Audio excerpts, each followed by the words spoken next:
What if the most foolish parts of ourselves didn't actually look foolish? What if they felt normal, safe, even smart at first glance? That's the tricky part. Foolishness isn't always loud. It's not about shouting in meetings or making reckless decisions. Most of the time, it's quiet, subtle, repetitive. It shows up in our habits, in the patterns we keep, even when they no longer serve us. Because here's the truth. Most people who lack wisdom don't lack knowledge. They lack self-awareness, accountability, and the ability to adapt. As the Stoics would say, foolishness is not in what we lack, but in what we repeat without learning. And that's where we begin today.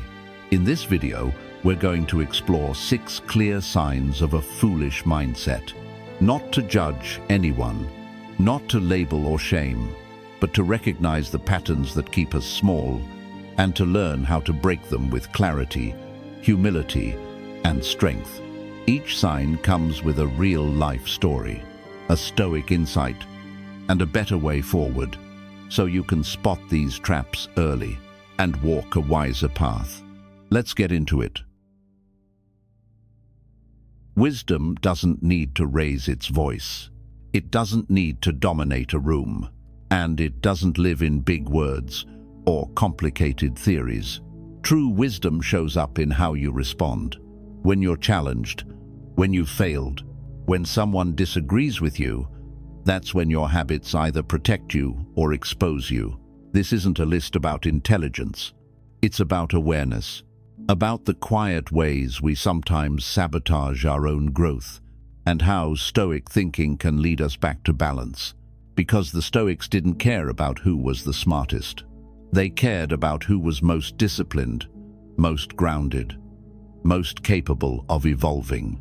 So today, we'll explore 6 destructive traits and show you how to replace them with self-mastery over impulse, humility over ego, growth through experience. This isn't about being perfect. It's about being present, being aware, and being wise enough to say, I can do better. Let's begin with the first sign. A closed mind is more than stubbornness. It's a silent decision to stop growing. It shows up in phrases like, we've always done it this way. That'll never work. I already know enough. But behind that resistance, it's rarely logic. It's usually fear. Fear of being challenged, fear of being wrong, fear of the unknown. This is what philosophers and psychologists alike call intellectual rigidity, clinging to beliefs or systems that may have worked in the past, but now stand in the way of evolution. It's the manager who refuses to try a new tool, the teacher who dismisses updated research, the friend who won't hear a different perspective.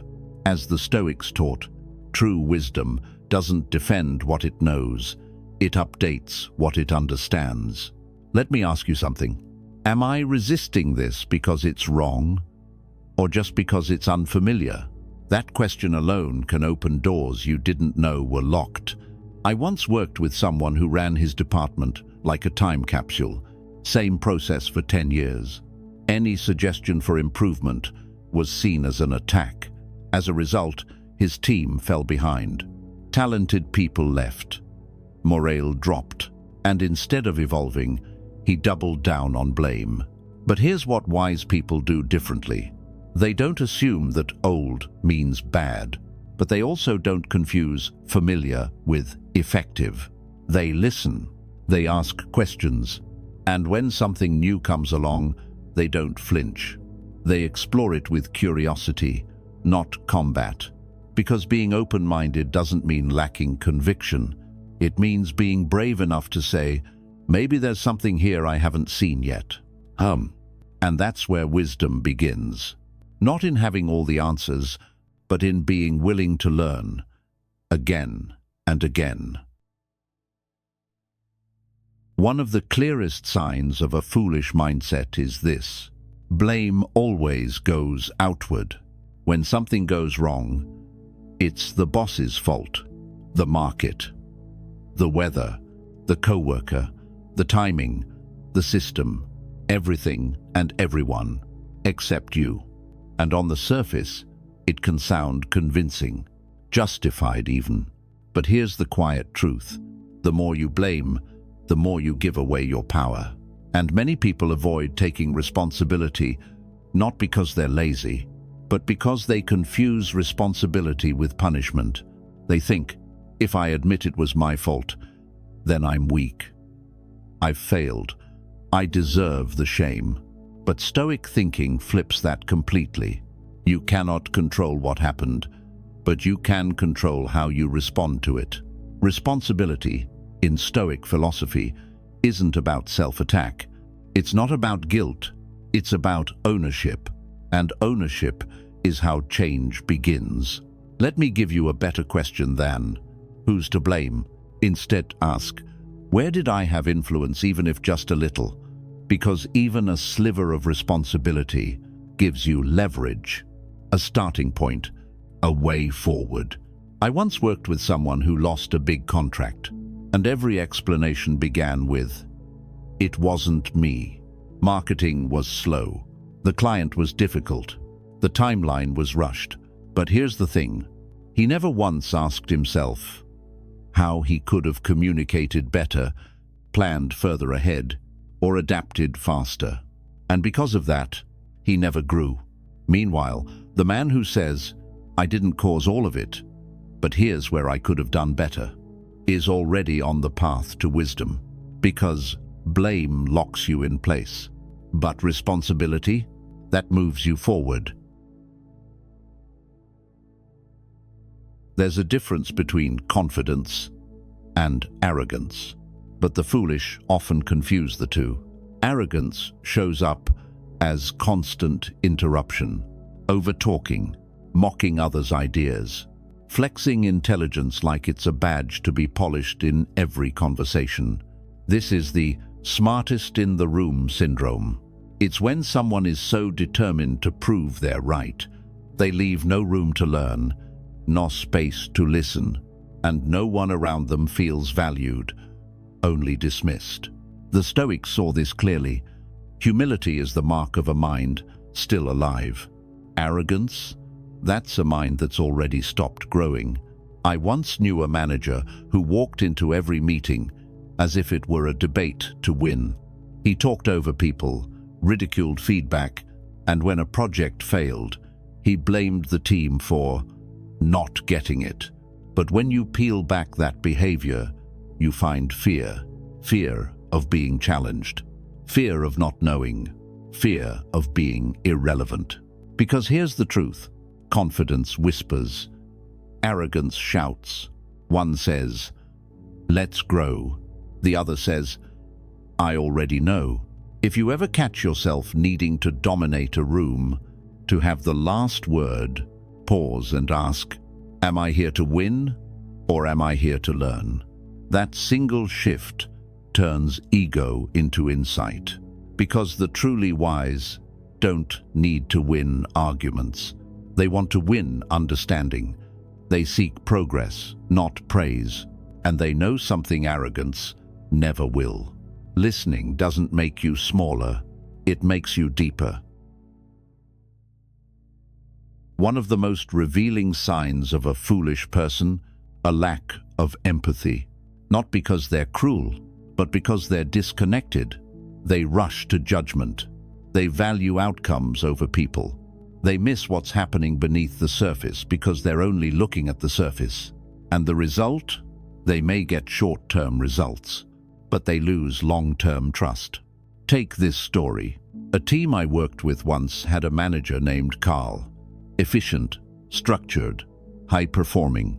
But when one of his best employees started slipping in performance, Carl didn't ask why. He didn't pause. He just scheduled a warning meeting, short, cold, impersonal. What he didn't know was this. That employee had just become a full-time caretaker for his mother battling late-stage cancer. He was juggling work, grief, exhaustion, and trying not to fall apart. When the rest of the team found out what Carl had overlooked, something deeper broke. Trust. They stopped bringing things to him. They stopped believing he cared. The Stoics didn't teach softness, but they did teach connection. Marcus Aurelius wrote, "Whenever you're about to find fault with someone, ask yourself, what fault of mine most resembles theirs?" A wise person asks, "What might I not know about their burden?" Because empathy doesn't mean lowering standards. It means leading with presence before pressure, curiosity before correction. Next time someone disappoints you, pause. Instead of reacting, try asking, "How can I support you better?" You might discover a truth that changes everything. And in that moment, you'll be doing what the foolish never do. You'll be learning through connection, not control. Because wisdom isn't just about thinking deeper. It's about feeling deeper and letting that guide how we lead. Change doesn't always come crashing through your door. Sometimes it knocks softly, and the foolish pretend not to hear it. They say things like, "I'm fine where I am. This has worked for years. Why fix what isn't broken?" But behind that comfort is something deeper: fear. Fear of uncertainty. Fear of losing control. Fear of becoming a beginner again. This is what I call the comfort zone trap. It feels safe until you realize it's not comfort that's keeping you there. It's stagnation. And as the Stoics remind us, change is nature. To resist it is to resist being alive. I once knew a man named Dennis. He'd lived in the same neighborhood for over 40 years. Same house, same routine, same conversations. His kids begged him to move closer after his wife passed, but Dennis refused. He clung to familiarity like it was oxygen, but slowly his world shrank. Friends moved away. Shops closed. The familiar became unfamiliar. Anyway, because life doesn't wait for your permission to evolve. Eventually, Dennis moved. And in that move, he found something he hadn't felt in years: possibility. So ask yourself this: what is this fear protecting me from, and what is it costing me? Sometimes fear feels rational, even protective, but more often than not, it's the reason you stay small. When life is quietly calling you to expand. Growth is uncomfortable, but so is regret. The wise don't wait for change to become a crisis.